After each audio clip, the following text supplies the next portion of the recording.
지금 이제 지표상으로 나타나는 경기와 체감 경기는 다르다. 이제 그렇게 말씀을 드릴 수 있을 것 같아요. 그래서 우리나라도 그쪽으로 이제 돌려 나가야 되는 게 맞다. 다만 이제 단기적으로 엄청나게 고통이 있어야 되는데 부동산 가격 밸류업 프로그램이에요. 제가 볼 때는 다른 말로 이야기하면 한 세 가지 요인을 가지고 말씀을 드렸는데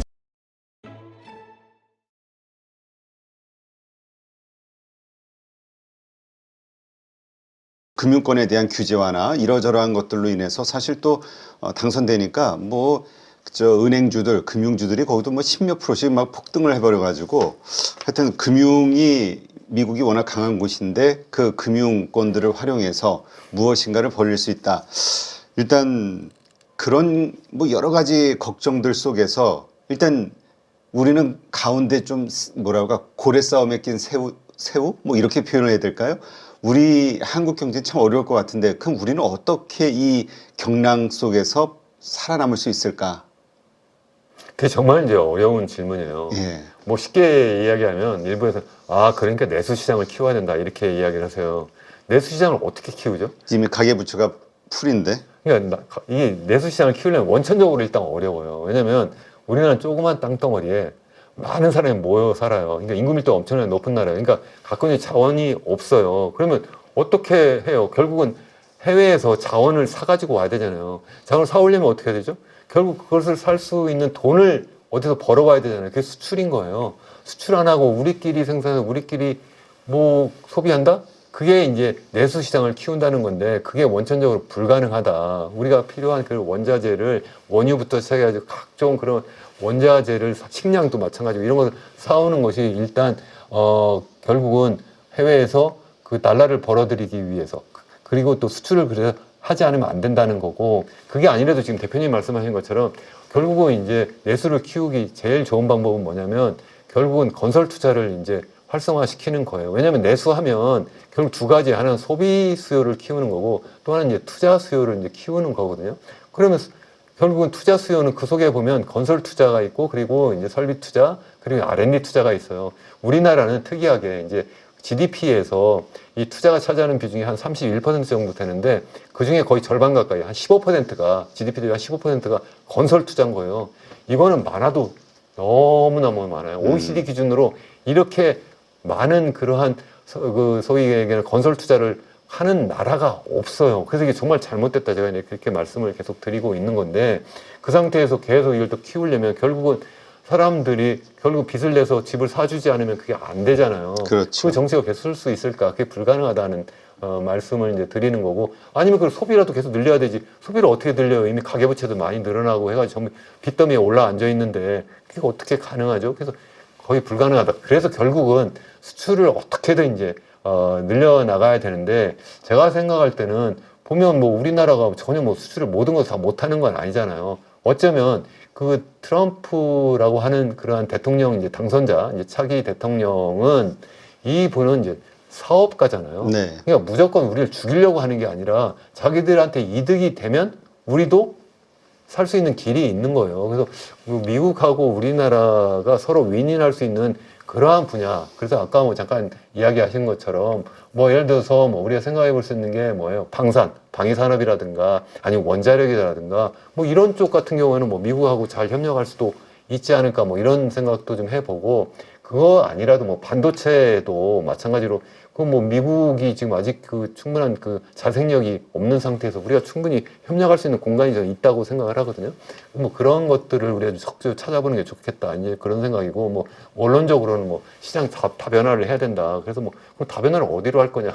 뭐 EU도 지금 다 이거 죽을 쓰고 있고 그러면 일본으로 할 거냐? 일본도 또 지금 보면 뭐 사실 그렇게 시장이 그렇게 주가 지수만 약간 좀 좋아진 거고 시장이 뭐 엄청나게 살아나는 거 아니에요. 뭐 지난해에는 그래도 뭐 1.9% 성장했다고 그러는데 올해는 1%도 성장 못할 거라고 지금 보고 있는데 거기하고 과연 어떤 협력이 될 거냐, 얼마나 수출을 더 많이 할 거냐 이것도 아니고 그럼 뭐 아세안으로 많이 하면 되지. 아세안도 마찬가지로 지금 제가 볼 때는 이번 그 트럼프 대통령의 이런 어떤 보호무역주의 더 나아가서 이제 중상주의로 이렇게 갈 때 다 타격을 입을 거기 때문에 전 세계가 무역이 막 줄어들고 또 경제가 막 위축되는 경우에 우리나라 좀 힘들기는 힘들 거다. 그래서 정말 이거 기업도 그렇고 그리고 또 이제 정부도 정말 대처를 잘 해야 되는데 여기서 제가 뭐 무슨 뭐 답을 낼 수는 없을 것 같아요. 다만 이제 그래도 살아날 길을 좀 적극적으로 찾아야 되지 않을까. 다만 이제 아쉬웠던 거는 아까 처음 말씀드린 것처럼 우리가 너무 트럼프는 우리한테 무조건 나쁜 사람이야. 그래서 해리스가 대통령이 되면 좋겠다. 이런 바람에서 그쪽이 유리한 그러한 여러 가지 여론조사 결과를 우리가 너무 많이 이렇게 보도됐고 거기에 너무 그래서 믿었던 것이 아닌가. 그래서 너무 놀랐고 그리고 또 이제 그러다 보니까 더구나 더 두려운 이러한 상황이 지금 된 게 아닌가 이제 그런 그러게 생각을 뭐 합니다. 일본은 뭐 트럼프한테도 사신단도 좀 보내고, 그렇죠. 네, 뭐 여러 가지 좀 그러니까 라인을 형성하기 위해서 노력을 했었는데 우리는 그런 게 됐는가 이런 질문을 하시는 분도 좀 있기는 하더라고요. 저도 뭐 그 내막은 잘 몰라서 좀 조심스럽습니다만 일본이 그런 점에서는 정말 잘하는 것 같아요. 그래서 또 이스라엘도 좀 잘하는 것 같고 우리도 그런 거는 좀 본받아야 되지 않을까. 그러니까 우리나라는 좀 약간 그 조선 시대의 어떤 유교 사상, 대의 명분 뭐 이런 거 있잖아요. 그런 것에 너무 중시하는 게 아닌가. 그래서 미국하고 뭐 이념 그리고 뭐 혈맹 뭐 이런 거 했으니까 우리나라에 대해서는 이제 뭐 예외적이겠지 뭐 이렇게 생각을 하는 분들이 아직 많이 계신데 제가 볼 때는 이제 세상이 바뀌었다. 그거는 뭐 트럼프가 아니래도 바뀌었고 더군다나 이제 트럼프라는 사람은 아까 말씀드린 것처럼 뭐 무슨 뭐 이념이나 무슨 뭐 혈맹 뭐 이런 것 때문에 뭐 우리가 한국하고는 뭐 특별한 관계로 계속 유지해야 되지 이런 것이 아니다. 그러니까 뭐 우리나라에 대해서 뭐 당장 뭐 이거 뭐 10억 달러 정도였던 뭐 그 주한미군 주둔비 지금 현재 되고 있는데 이걸 100억 달러까지 올리겠다 뭐 이렇게 지금 이야기를 하고 이건 뭐 그냥 현금 모신이다 뭐 이렇게 얘기를 하잖아요. 뭐 그냥 뭐 내 땡기기만 돈 나올 텐데 뭐 저건 뭐 별거 아니야.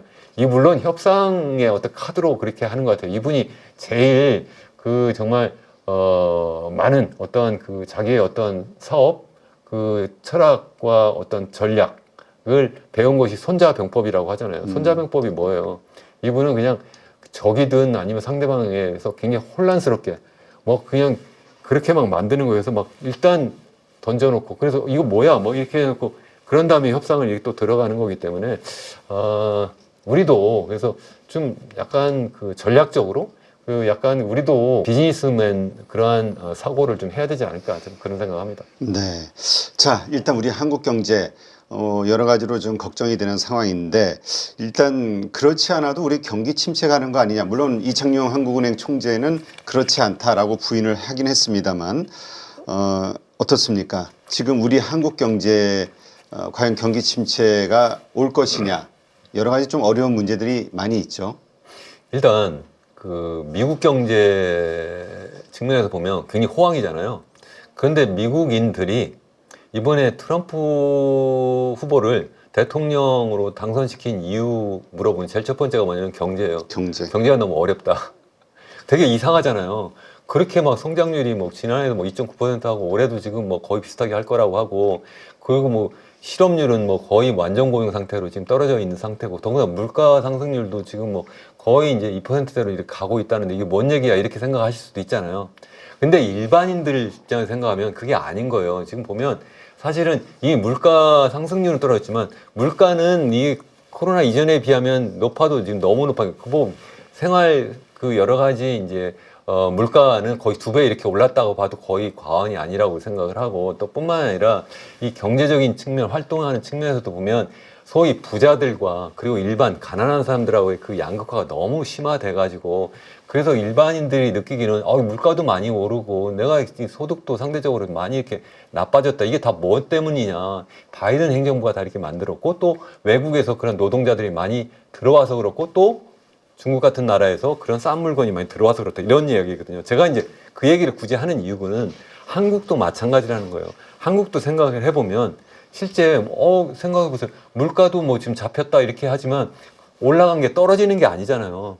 올라간 만큼 그게 뭐 제가 볼 때는 우리나라도 뭐 여러 가지 생필품, 생활 물가는 제가 볼 때는 제대로 잡히지 않아서 그래서 일단 첫 번째 미국하고 달리 우리나라는 주택 가격 이게 지금 자가주택에 대해서는 거기 물가에 거의 잡히지 않아요. 그냥 임대료 같은 거 이런 것만 지금 포함이 되고 있는데 그것까지 포함하면 제가 볼 때는 물가 상승률이 지금 훨씬 더 최소한 1%포인트 정도 이렇게 높을 거라고 저는 개인적으로 이렇게 생각을 하는데 그래서 그걸 사실 통계 지표를 내놔야 되는 게 없는 상태인데 어쨌든 그렇게 생각하니까 우리 사람들이 생각하면 생활물가가 너무 높고 더군다나 집값도 그렇게 많이 막 최근에 막 올라가니까 야, 이 경제 나쁘다 이렇게 생각을 하고 더군다나 그렇게 되면서 이 집을 갖고 있는 분들조차도 자기가 갖고 있는 그 모든 소득을 전부 다 집을 사느라고 빌린 그 돈 갚느라고 원리금 갚느라고 지금 허덕이고 있는 거예요. 더군다나 집을 없는 사람 입장 생각하면 이거 앞으로 이제 그 내가 주택을 구매할 수 있는 그 주택 사다리가 이제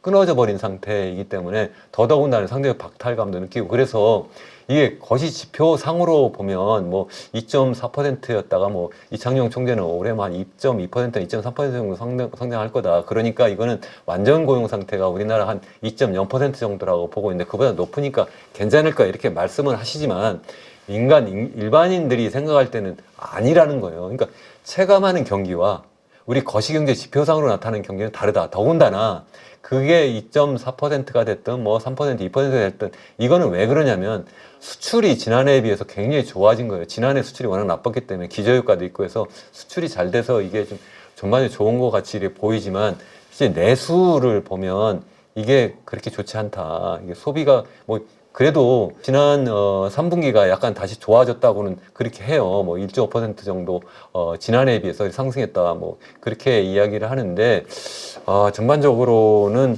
좀 나쁘다 이렇게 이제 생각을 합니다. 다시 말씀드리면 이게 이제 그 거시경제 지표상으로 나타나는 그 경기와 체감 경기는 좀 다르다. 이제 그렇게 말씀을 드릴 수 있을 것 같아요. 네.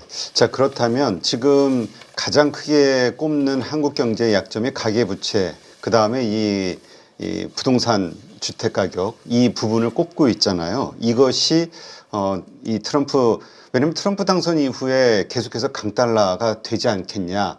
그리고 이 높은 환율 1,400원에 다다르는 이 환율 때문에 한국은행이 금리 인하를 할 수 있을까? 이 부분에 대한 고민들을 하다 보니까 이렇게 연결이 되는 것 같아요. 그거 정말 좋은 질문이신데요. 사실 이제 도널드 트럼프 대통령이 추구하는 바가 일단 관세율을 높이겠다. 두 번째로 이제 법인세율, 자기네 기업들에 대한 법인세율은 낮춰주겠다. 이런 거잖아요. 자, 그러니까 결국은 뭐냐면 이분 생각은 뭐냐면 관세를 높임으로 해서 외국으로 들어오는 그러한 그 수입을 좀 차단을 하면서 국내의 기업들의 활동을 좀 더 활성화시키고 그리고 또 이제 고용도 늘리고 더군다나 이제 법인세까지 낮추니까 더더욱 그런 효과가 있겠다.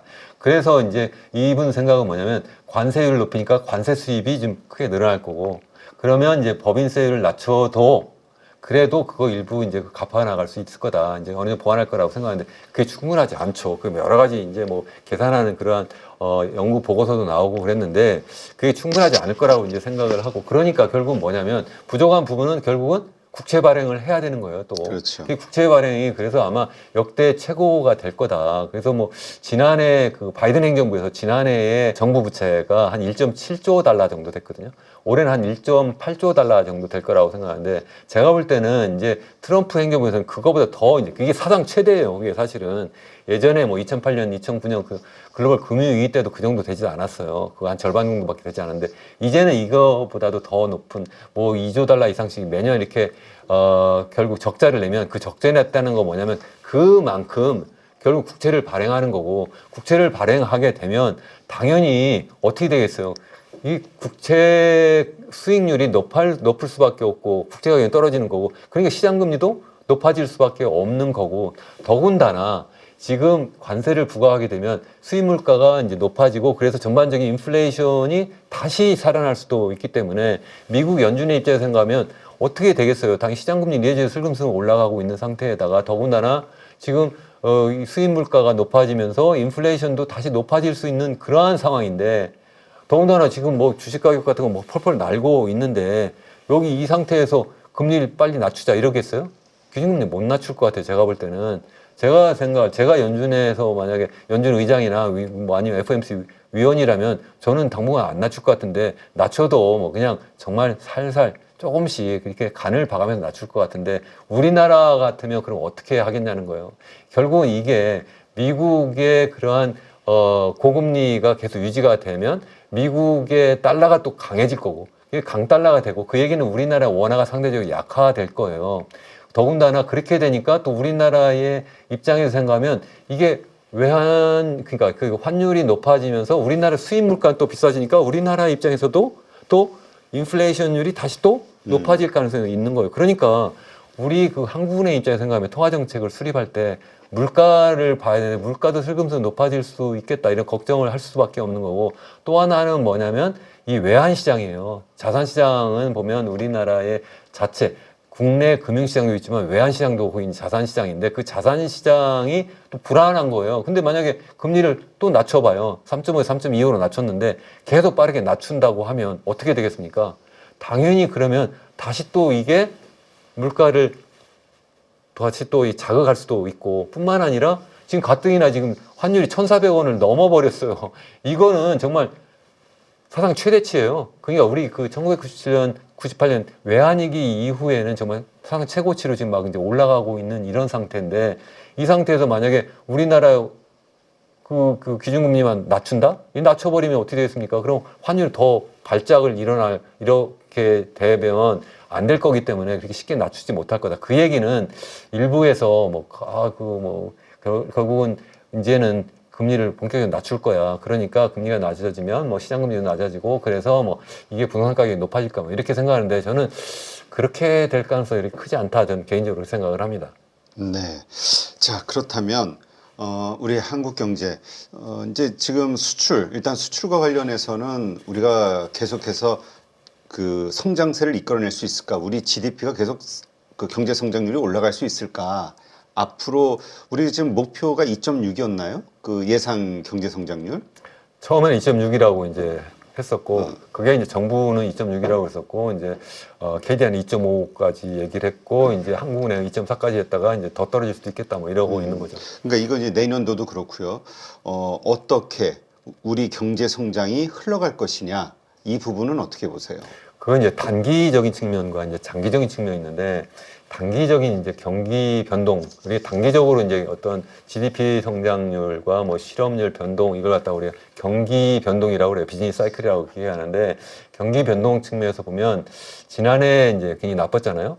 올해 잠깐 이제 적어도 거시기 지표상으로는 그래도 뭐 2.34만 돼도 2.0% 잠재 성장률보다 높으니까 경기 좀 살아난 거라고 볼 수 있는데 내년에는 더 나빠질 가능성이 더 크다. 그 이유가 일단 올해만큼 수출이 증가하지 않을 거고 내수는 내수대로 살아날 가능성이 별로 없다. 그 이유가 좀 전에 말씀드린 것처럼 수출이 잘 안 되면 그게 다 사실은 이제 여러 가지 이제 그게 다른 이제 스피로버 이펙트라고 해서 다른 분야로 계속 확산이 돼가지고 수출을 해서 돈이 많이 풀리니까 그게 이제 뭐 그 수출 기업들의 뭐 노동자들의 임금도 늘어나고 뭐 그러니까 소비도 더 늘리고 그래서 전반적인 국내 경기도 살아난다 이런데 그게 잘 안 되는 상태인데 더군다나 수출까지 더 이제 안 되게 되면 그게 살아나지 못할 뿐만 아니라 가뜩이나 지금 가계부채가 많은 상태에서 금리가 쉽게 떨어지지 않을 거기 때문에 이 상태에서 소비가 과연 살아날 수 있을까?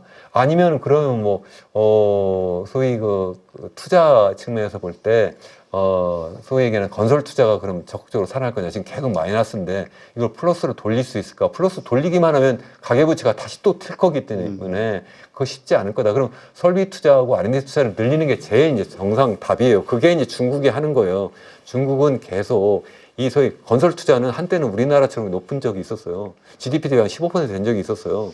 그러다가 절반을 떨어뜨리고 다 지금 뭘로 하냐면 다 이 소위 얘기하는 그 신품질, 그 고품질 생산으로 간다고 그래가지고 설비 투자하고 이제 R&D 투자를 이제 다 돌리고 있거든요. 그래서 우리나라도 그쪽으로 이제 돌려 나가야 되는 게 맞다. 다만 이제 단기적으로 엄청나게 고통이 있어야 되는데 단기적인 고통이라는 게 결국은 단기적으로 경기가 좀 나쁠 거다. 그런 말씀이고요. 만약에 그 조정을 하지 않으면 장기적으로는 더더욱 좀 나쁘지 않을까. 이제 왜냐면 계속 이제 소비도 제대로 살지 못하고 그게 이제 가계부채가 뭐 GDP 대비 100% 수준이라고 하고 그게 이제 자영업자 뭐 그런 중소 기업들의 부채 중에서도 사실 이런 가계부채 성격이 굉장히 많아요. 그 가계부채 성격을 포함하면 뭐 150% 정도 되고 또 거기에다가 뭐 우리 그 전세 보증금도 한 1,000조 정도 되는데 그것까지 포함하면 GDP가 한 200% 정도 되는데 전 세계에서 제일 높은 거예요. 그러니까 그렇게 높은 상태에서 어떻게 소비가 제대로 살아날 거냐는 거죠. 이제 제일 쉽게 하는 거는 계속 말씀드리지만 건설 투자를 살리는 방법. 그래서 결국 빚내서 집 사고 뭐 이렇게 해야지만 되는 건데 한국은행 총재가 계속 이야기를 하잖아요. 적어도 제가 볼 때는 우리 이제 범정부 조직이 이제 생각해 보면 한국은행까지 포함하면 그래도 제대로 정말 장기적인 어떤 경제를 생각하는 분이 저는 그래도 한국은행 총재라고 생각을 해요. 이분은 그래도 바른 소리를 제대로 하고 있다고 생각을 해요. 적어도 지금 계속 그동안 계속 뭐 경기 나쁘다고 해서 부동산 경기 살려가지고 하는 방식으로 하면 안 됩니다. 안 됩니다. 이렇게 하면 결국은 미래의 먹거리 투자, 소위 생산성을 키우는 그러한 방식의 투자가 아니기 때문에 미래 먹거리 키우는 투자가 아니기 때문에 지속 가능성이 없다. 더군다나 이렇게 해서 계속 가계부채만 늘어나면 이게 결국은 그것 때문에 소비 여력이 없어져서 또 경제가 나빠질 뿐만 아니라 이게 외부적 충격이 있게 되면 이게 바로 결국은 가계부채가 크게 이제 여러 가지 이제 그 부도 사태가 막 이제 연속적으로 나타나고 그 제2금융권부터 시작해서 이제 은행들의 어떤 연쇄 그런 어떤 부도 위기에 막 몰리는 시스템 위기로 막 이렇게 가게 되고 그게 이제 2008년도에 미국의 서프라임 모기지 사태가 되는 거고 1990년도에 일본의 자산 가격 버블 그런 상태가 되는 거거든요. 그래서 그렇게 가면 안 된다. 이제 그렇게 계속 말씀을 이제 제가 드리는 거고 또 그게 한국은행 이창용 총재도 계속 그렇게 말씀을 하고 계시는 거여서 저는 그래도 참 반갑다 이제 그런 생각을 합니다. 최근에도 뭐 그와 관련해서 뭐 계속 그런 여러 가지 뭐 컨퍼런스에서도 그러한 주제로 계속 연구 보고서도 내고 있고 또 그러한 여러 가지 말씀도 하고 계시고 또 지금 뭐 기재부에 직접 방문해서도 아마 지난번에 그 기준금리를 좀 0.25%포인트 낮추기 전에 직접 방문했잖아요. 그때도 언론에 보도는 안 됐지만 내부적으로는 왜 낮추기 위해서는 이거 부동산 이거 빚내서 집사라는 정책 더 이상 하시면 안 됩니다. 이렇게 아마 강하게 요구했을 거라고 저는 생각합니다. 근데 이야기를 하시니까 일단 어쨌든 지금 금리 인하를 쉽게 할 수 없는 상황이 됐어요. 그동안 부동산 상승에 하나의 또 기대했던 또 영끌하셨던 분들, 부채 있는 분들이 기대했던 금리 인하가 좀 되지 않았을 때 기준금리가 부동산 시장은 어떻게 될 것이냐. 지금 물론 상승 후에 좀 소강 상태를 좀 보이고 있습니다만 지금 유동성이 워낙 풍부하다 보니까 이게 더 올라가지 않겠냐에 대한 걱정들을 하고 있던 참이었잖아요. 어떻게 될까요? 그러니까 저는 이제 장기적으로 보면 우리나라의 뭐 인구 구조 문제라든가 아니 경제 성장률이 계속 뭐 0%대로 이제 계속 하향하는 측면이라든가 아니면 단기적으로도 뭐 이제 더군다나 이제 트럼프 행정부까지 등장해가지고 우리나라 수출 경쟁력도 자꾸 더 위협받는 상황 거기에다가 이제 고금리가 계속 유지되는 상황이 계속 간다고 하면 과연 부동산 경기가 살아날 수 있을까? 살아나는 방법은 딱 한 가지예요. 정부가 살리는 거예요. 정부가 계속 살린 거예요. 2022년 여름부터 시작해서 부동산 경기가 꺼졌잖아요. 그 실제 서울 같은 경우에도 한 20, 30% 빠졌잖아요. 최고점에서 빠졌는데 정부가 한 일이 뭡니까?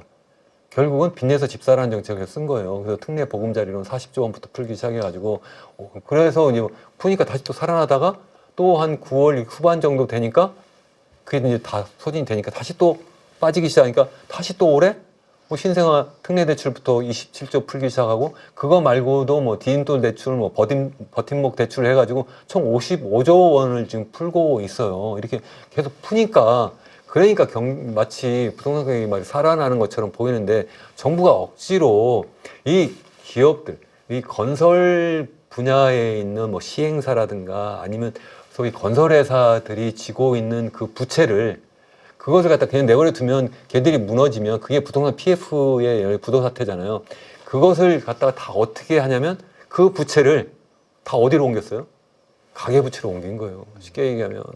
정말 나쁜 정책이다. 제가 이제 계속 말씀을 드리는 거예요. 그렇게 옮기니까 결국은 집값은 좀 뜨는 것 같고 부동산 관련 그러한 기업들도 다 이게 무너지지 않으니까 좋은 것처럼 보이지만 그게 결국은 이 가게들, 그것도 젊은 층들이 정말 뭣도 모르고 자꾸 싸게 돈을 빌려준다고 하니까 뭐 생애 첫 주택 구입한다고 하고 뭐 아이를 낳았으니까 싸게 빌려준다고 하고 이러니까 그걸 빌려서 사는 거예요. 그래 버리니까 이제 집값이 이렇게 올라가는 거고 내년도 그걸 하겠다고 하는데 그게 이창용 총재의 이야기도 계속 제가 말씀드렸습니다만 그게 얼마나 더 지속 가능하겠느냐. 계속 가계부채를 계속 늘려나가면서 이걸 할 수가 있겠느냐. 저는 그게 어려울 거다 이제 그렇게 생각하는 거고 그래도 나는 끝까지 정부가 저는 그래서 정부하고 정말 그건 꼭 이야기를 해보고 싶은 건데 정말 이 건설교통부 장관도 계속 그래서 아 이거 신생아 특례대출은 뭐 끝까지 갈 거예요. 나는 이거 붙잡고 갈 거예요. 뭐 이렇게 하시는데 정말 이분이 정말 그 우리나라 출산율을 높이기 위해서 하는 건지 아니면 부동산 경기를 뭐 살리고 부동산 관련 기업들을 살려주기 위해서 한 건지 제가 한번 묻고 싶어요. 왜냐면 그렇게 해가지고 집값이 뜨면 그게 정말 출산율을 높이는 겁니까? 집값이 높아지면 그것 때문에 뭐 대출 받아가지고 당장 집 산 사람은 집값 뜨니까 좋아할 수도 있겠지만 그러면 내년에 다시 또 그 이제 결혼할 나이가 되고 아이를 낳아야 될 사람들 젊은 사람들도 어떻게 해야 되나요? 집값이 더 많이 올라갔잖아요. 그것 때문에. 그럼 뭐 건교부 장관께서는 아 뭐 그것 때문에 직접적으로 직접적인 요인이 아니라고 그러세요. 간접적인 요인은 그런 요인 아닙니까? 집값이 뛰는 거. 만약에 정부가 그 내놓은 각종 그 특례 대출 정책 자금이라고 그래요. 그게 이 사실은 전체 가계대출의 한 70%가 넘는다고 하잖아요. 네. 그럼 뭐 대표님도 많이 들으셨을 거야. 여러 군데 나와서 얘기했을 테니까. 그것이 만약 없었다면 과연 부동산 경기가 지금처럼 이렇게 집값을 띄우는 식으로 됐을까요? 아닐 거라는 거예요. 그러니까 내년도 근데 뭐 지금 55조를 또 풀겠다고 지금 정부가 이야기를 하고 있는데 그거 그렇게 하면 안 된다. 저는 그렇게 말씀을 꼭 드리고 싶고요. 지금 가뜩이나 지금 엄청난 지금 태풍이 불어오고 있는데 우리가 집안에서 그래 우리끼리 내수 키운다고 그래가지고 부동산 경기 살리는 방식으로 하면 안 된다. 제 말씀이 아니라 한국은행 총재도 그렇게 이야기하시니까 최소한 제 말을 못 믿겠으면 그분이 뭐라고 하는지 그 연구 보고서라도 좀 보시면서 하시면 좋겠다. 뭐 이렇게 전 꼭 말씀을 드리고 싶어요. 자, 그럼 부동산 시장에 이어서 이 주식 시장, 한국의 주식 시장은 앞으로 어떻게 될 것이냐. 그동안 뭐 금투세 논란 때문에 외국으로 많이 빠져나간 자금들, 이것 때문에 또 어려워졌다는 시각도 있고, 우리 한국 체질 자체가, 경제 체질 자체가 어렵기 때문에 이렇다라는 의견도 있고, 뭐 여러 가지가 복합적입니다. 그리고 상법 개정이 돼야지만 다시 한번 우리 증시에 대한 희망을 가질 수 있는 상황이 되는 거 아니냐라고 생각하시는 분들도 있고 다양한데, 한국 증시 상황에 대해서 한번 좀 이야기해 주시죠. 네, 이거 아주 좋은 질문이신데요. 사실 부동산 시장하고 주식 시장이 잘 연결이 되어 있어요. 두 개 다 자산 시장이에요. 이 자산 시장인데 일단 부동산 시장이 전반적으로 정부가 억지로 띄워가지고 그나마 이렇게 버티고 있다. 그게 뭐냐, 부동산 가격 밸류업 프로그램이에요. 제가 볼 때는 다른 말로 이야기하면, 그러니까 여러 가지 뭐 정책 자금을 계속 이제 쏟아부으면서 주택가를 띄우는데 이건 옳지 못하다 이렇게 말씀을 드렸고요. 이제 최근에 이제 정부가 이제 밸류업 프로그램이라고 이름 붙여가지고 주식 시장을 어떻게든 활성화시키겠다 이렇게 했는데 사실 전 세계 주요 시장 중에서 우리나라 시장만 빠졌어요. 지금 그렇잖아요. 그렇죠. 지금 뭐 대만 가권 지수 같은 경우에는 뭐 최근 3년 동안 뭐 한 30, 40% 이렇게 다 떴고요. 하다못해 일본은 뭐 니케이 같은 것도 뭐 다 20, 30%다 떴고요. 유럽도 경제상이 나쁘다는데 거기도 다 올랐고요. 하다못해 중국도 최근에는 어쨌든 좀 살아나고 있어요. 뭐 한 3년, 한 5년 이렇게 보면 길게 보면 좀 빠졌지만 올해만 놓고 보면 그래도 중국도 사는데 우리나라는 올해만 봐도 그렇고 아니면 뭐 3년, 5년 이렇게 긴 터울을 놓고 봐도 우리나라 시장은 계속 빠지고 있다. 그럼 이거는 왜 그러냐는 거예요. 단순히 금투세 문제냐. 그렇지 않다라고 저는 생각을 하는 게 저는 뭐 저희 유튜브 채널에서도 제가 한번 그 구체적으로 제가 한 세 가지 요인을 가지고 말씀을 드렸는데 제일 첫 번째가 뭐냐면 우리나라의 가계가 투자를 할 때 대부분 어디다 투자하냐면 다 부동산에 투자를 하는 거예요. 부동산에 투자를 하는데 부동산에 얼마나 많이 가냐면 전체 자산 중에 한 80%, 79% 정도예요. 79%가 다 어디에 가냐면 다 부동산에 가 있어요. 그게 무슨 얘기예요? 주식에 투자를 안 한다는 거예요. 그나마 최근에 이제 여러 가지 정부가 이제 부동산 밸류업 프로그램을 하면서 부동산에 소위 얘기한 정책 자금을 많이 몰아주면서 결국 가게가 대출을 일으켜가지고 그 집 사는데 돈을 쓴 거예요. 그래서 실제 최근에 뭐 신문 여러 가지 언론 보도도 나왔는데 그 집 사는데 들어간 그 자금원을 보니까요. 이렇게 돈을 빌린 게 하나고요. 또 하나는 뭐냐면 갖고 있던 주식도 팔았다는 거예요. 특히 이제 30대, 40대는 주식을 팔아가지고 글로 간 거예요. 그러니까 가뜩이나 이래저래 부동산 쪽으로 돈이 몰려 있는데 돈을 더 많이 빌리면서 글로 가 있는 데다가 두 번째 갖고 있는 주식까지 팔아가지고 글로 가니까 결국 무슨 얘기예요? 돈을 더 많이 빌리니까 그걸 원리금 갚아야 되는데 부담 때문에도 추가적인 주식 투자도 못하고 그래서 소비도 수요가 살아나지 않는다 아까 말씀을 드렸었는데 뿐만 아니라 더군다나 갖고 있는 주식도 글로 팔아버리니까 안 된다. 더군다나 또 하나는 뭐냐면요. 우리 국장 탈출은 지능순이다. 뭐 이런 얘기를 한 이유가 뭐예요. 결국은 이거 보니까 주식시장은 살지 않겠네. 정부도 뭐 살리려고 하는 그러한 노력을 하지 않네. 이렇게 해버리니까 그럼 미국 시장으로 가자. 그러니까 그쪽 뭐 나스닥이나 그러한 뭐 S&P 500 같은 거는 막 20, 30%막 이렇게 올라와 버리잖아요. 그렇게 되니까 당연히 글로 또 가버린다. 그러니까 돈이 다 빠져나간다. 그러니까 우리 국내에서는 부동산 시장으로 빠지고 그리고 또 해외로 또 빠져나간다 하는 게 첫 번째. 두 번째는 우리 결국은 이 주가라는 거는 기업들의 체력이고 기업들의 체력은 우리나라 경제 전체의 체력인 거예요. 그게 우리나라에는 인구 고령화부터 시작해가지고 우리나라의 여러 가지 그동안에 너무 부동산 경도된 그러한 여러 가지 경제 운영 때문에 GDP 잠재 성장률이 한때는 이거 10%가 넘다가 이게 막 2000년대 초반에도 한 5% 상단까지 이렇게 갔다가 이게 계속 빠져가지고 2%까지 떨어졌는데 앞으로 10년 뒤에는 0%대를 갈 거다. 아니면 2050년 되면 마이너스까지 갈 거다. 이렇게 보는 거예요. 그러면 이게 계속 빠지는데 어떻게 주식시장에 내가 돈을 투자할 수 있겠냐? 쉽지 않을 거다. 이제 세 번째가 이제 뭐 금투세라든가 여러 가지 이제 상법 개정의 문제인데 그게 이제 필요하다고 생각하는 게 뭐냐면 이게 단순하게 뭐 세금 부과하는 걸 갖다가 뭐 면제해주자 이런 문제가 아니라 우리나라 기업들이 보면 너무나 대주주 위주로 사실 기업 운영이 되다 보니까 소액 주주는 내가 돈을 거기다 넣었을 때 투자했을 때 내가 거기에서 뭐 나의 이익을 내가 어떻게 내가 확보할 수 없는 상황인 거예요. 뭐 대주주 입장에서 생각하면 상속도 해야 되고 뭐 이러니까는 당연히 뭐 주가가 오르지 않기를 바라는 면도 일부 있을 거라고 저는 생각을 하고 더군다나 이제 그렇기 때문에 뭐 미국 같은 경우에는 뭐 여러 뭐 자사주를 매입을 해서 그걸 그냥 갖고 있는 것도 아니고 소각시켜 버리고 또 그리고 주주 배당을 갖다 적극적으로 하잖아요. 근데 그런 것도 하지 않는 상태가 돼버린다. 그래서 세 번째 이유는 그걸 기업들이 소액주주 위주의 약간 좀 더 투명한 그러한 경영을 제대로 하지 못하는 것이 또 있다. 이제 그런 거 여기 세 가지 문제 때문에 우리나라 기업들의 어떤 가치를 대변하는 주가가 이렇게 뜨지 못하고 있다는 거고 더군다나 이제 트럼프 행정부가 등장하면서 단기적으로 더더군다나 좀 어려운 상황을 맞고 있는 거다. 저는 그렇게 생각을 하고 있습니다. 네, 알겠습니다. 자, 하여튼 트럼프 당선으로 인해서 미국 대통령이 바뀌면서 일어날 수 있는 여러 가지 요소들, 네, 환경, 경제의 변화들 여러 지점을 좀 살펴봤고요. 네, 우리 가족분들 잘 참고하셔서 투자하시는데 도움이 되셨으면 좋겠습니다.